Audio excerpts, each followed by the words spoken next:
நண்பர்களே, நம்ம நாமக்கல் மாவட்டத்தில் ஒரு அற்புதமான கோடை வாசஸ்தலம் நம்ம கொல்லிமலை. பாருங்கள், பார்க்க ஆசையாக இருக்குது. உண்மையிலேயே சொல்கிறேங்க, நம்ம ஊட்டி கொடைக்கானல்லாம் போகிறோம், ஏற்காடு போகிறோம், ஏலகிரி போகிறோம். நம்ம கொல்லிமலைக்கு நம்ம வர்றதில்லை. கொல்லிமலை வந்து பாருங்கள். நீங்கள் பாருங்கள், இந்த மாதிரி ஒரு சீன்ஸ் எல்லாம் நீங்கள் எங்கேயுமே பார்க்க முடியாது. ஃபஸ்ட் கிளாஸாக இருக்குங்க, ஃபஸ்ட் கிளாஸாக இருக்குது. நம்ம நாமக்கல் மாவட்டம் நல்லா புரிஞ்சுக்கோங்க. ஜஸ்ட்டு திருச்செங்கோட்டிலேருந்து ஒரு 2 மணி நேரம் நம்ம பயணப்பட்டோம்னா கொல்லிமலை வந்துட முடியும். எவ்வளோ அழகான தோட்டங்கள், அற்புதமாக பயிர் செஞ்சிட்ருக்காங்க.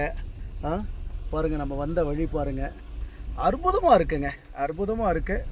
அவசியம் கொல்லிமலைக்கு வந்து ட்ராவல் பண்ணணும்னு சொல்லி நான் கேட்டுக்கிறேன். எல்லா இடங்கள்லையும் நமக்கு அங்கங்கே ஏரோ மார்க் போட்டு ரொம்ப சிறப்பாக பண்ணிகிட்ருக்காங்க. பாருங்கள், பாக்கு தோட்டம், மிளகு தோட்டம், எக்ஸலண்ட்டுங்க, எக்ஸலண்ட்.